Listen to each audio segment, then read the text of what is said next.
Okay, so welcome to the Career Education Center's webinar on resumes and cover letters. Just to start though, a reminder that we are here as a resource for all of you.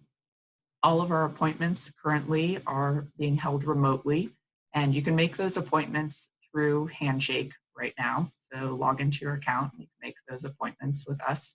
Physically, we're located in Pomerleau Alumni Center up on the second floor. Again, individual appointments through Handshake, but you're welcome to drop in, say hello, or if you have a quick question, that's a great way to do it. We have some fantastic resources up on our webpage, so you can check those out. You can also follow us on social media or send us an email if you have any questions. And the career education team consists of Ingrid Peterson, Tim Birmingham, and myself. Okay, so on to resumes and cover letters. So resumes and cover letters is really about communicating your value for each opportunity. And there are three pieces there. The first is your value. You have to be able to know what your value is. That's your experiences, your qualities, your skills, all those things that you can contribute for an opportunity that you're applying for. Now, beyond that, you have to be able to communicate that. An employer has never met you before, so they only know what you're able to tell them about yourself. So you have to be able to communicate that in writing on your resume and your cover letter, but also hopefully if you get an interview, you need to be able to verbalize all those experiences to them. And then you need to be able to direct it towards each opportunity. So that's thinking about the most relevant experiences that you've had for each opportunity you're applying for.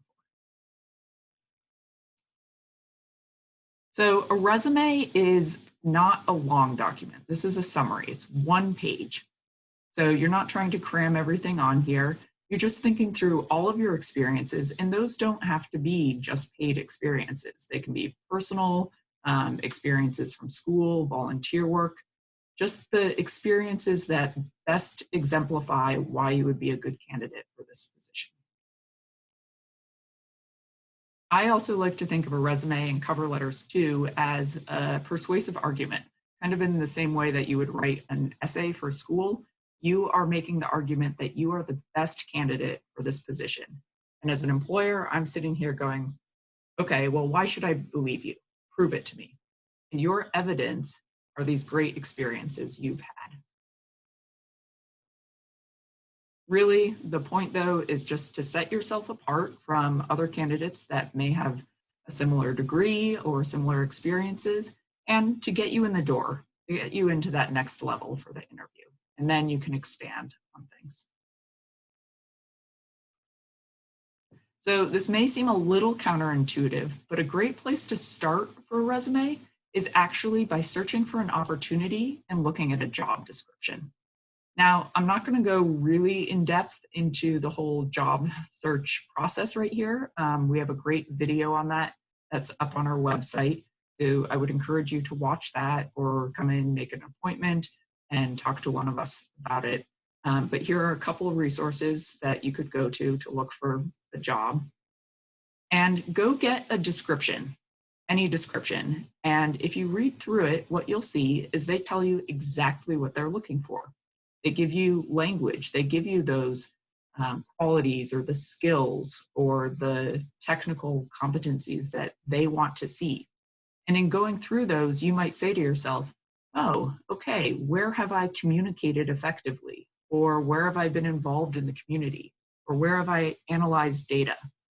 And then in thinking through that, you think about your experiences, and then you might want to emphasize those on your resume or use the language that they have used.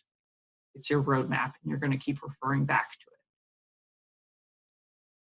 Now, everyone's resume is going to be a little bit different. They're very individual. They reflect you and your experiences, and you're also obviously tailoring them to different opportunities.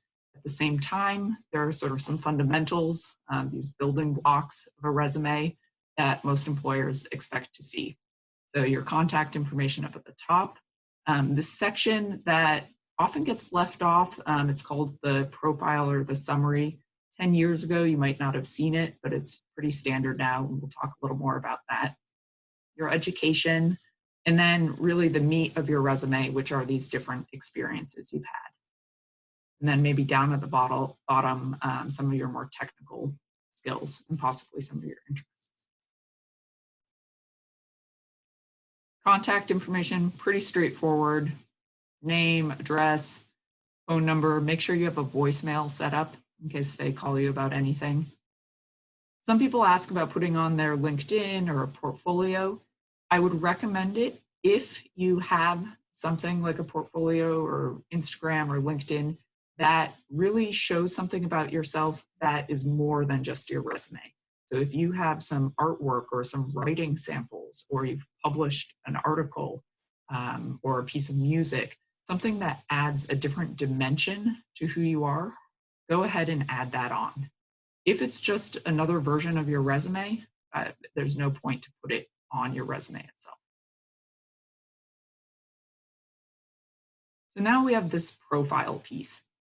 And again, this is a way of setting your resume apart from other people that might be applying who have a similar background to you or similar education. So who are you?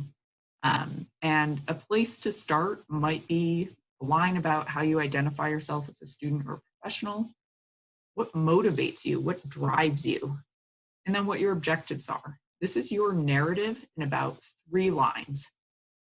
And this language is going to serve you well, not just for your resume, but as you start networking or in your interview. So if you can work on this language, it's going to be really helpful. It does need to be in your voice. So I would encourage you to look at other people's resumes, at LinkedIn profiles, and you'll see that they're written in different ways, but this is just to give you a starting point. Next, we have the education section. And for most of you watching this, if you're a student or a recent grad, this education section is going to go up at the top of your resume. As you gain more professional experience, your education section may move down towards the bottom of your resume. So again, this is just giving you an overview of your education, maybe some of your honors. Not everything needs to go on here. You're just trying to get across whether you're a strong student, what your highest degree was. Sometimes I get asked about relevant coursework. In general, don't put that on your resume unless maybe you are applying to a very academic position where you had a very specific course. For student resumes that I see, I often see high school still on there. If you are in college or beyond, everything from high school comes off. As you graduate from college, many of your college experiences will come off. Your resume is a work in progress over the course of your life. Things are going to be added on and other things are going to be moved off. So now for your experiences. And again, these are building blocks you can move around. You can organize them in different ways. The goal is to highlight the experiences you've had, which are the strongest evidence for why you are going to be a good candidate for this position. A great title for a section is relevant experience, because that means you can put in experience that might be paid or unpaid, any experience that relates to the job you're applying for. So that way you can put it all right up at the top where people are going to see it first. And then other experiences which are equally valuable, but maybe not quite as in line with the opportunity, could go down a little bit lower. So you can organize things in different ways. What is very important is that you use strong language, you make things clear and easy to read, formatting's consistent. Using numbers can be really helpful. Tangible numbers or concrete ideas help me understand what you've done. So kind of on that strong language, what I mean by that is rather than saying something like, I helped someone do something. You may have helped someone do something, but that also means you did it. So give yourself credit for that and go straight for that action, that verb. If you learned certain skills through an experience, you have those skills. So again, this is about thinking through your value, thinking about the skills you actually have, and then communicating that effectively. And then down there at the bottom of your resume, maybe listing some of your more technical skills and possibly some of your interests.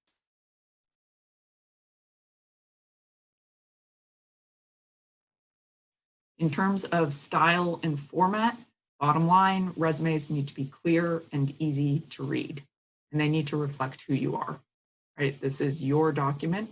It's personal. You're trying to set yourself apart. So if it's clear and easy to read, then it's sort of up to you. You get to make the choices. Some things to take into consideration, though. Some of those templates out there, they can look great, but they can be very hard to reformat and adjust. When you are saving something, always send it as a PDF and make sure you check that file name. Be looking at the whole document, thinking about white space and text. Some resumes are being read by applicant tracking systems, which is an artificial intelligence system which scans your resume and maybe picking out keywords. Tends to like it when there are horizontal lines breaking up the space. So sometimes simple is better. Make sure that you have correct grammar, no typos, and then beyond that, you get to make choices. You know, how do you like the layout? What font do you like? You'll see all sorts of different resumes, and I encourage you again to read friends, read your parents, go online, see what's out there. So anytime you send a resume, you are sending it with a cover letter. And a cover letter is a document, or put this in here, an email nowadays. So really it's the language that is, again, presenting your goals, your education, your job history. But for me, what really sets a cover letter apart from a resume is focused more on the past, on what you have done, whereas a cover letter is looking forward. A cover letter is taking some of those experiences and looking forward at this opportunity that you want and saying in the letter, well, here's how I can apply my past experiences to this position in the future. And this is why I'm going to be able to do a good job. And again, both your resume and your cover letter, it's the first impression that you're giving to an employer. So it's a writing sample. They're looking at that and going, okay, this person can communicate, they can write. So make sure that you really review it. That's where we're here in the Career Education Center to help you, or get friends to review it. Here are a couple examples if you were to actually write it up as a document and attach it somewhere. So there's certain standard formatting for cover letters, very traditional, but you may see in the body of a cover letter some different styles. You can use bullet points or paragraph form. Again, these are a little longer than, your resume is also one page, but these might be written out, but you're still keeping it no more than one page, couple paragraphs. If this were to go in the body of an email, it would be even shorter. People don't have time to read a really long email, so thinking about being concise.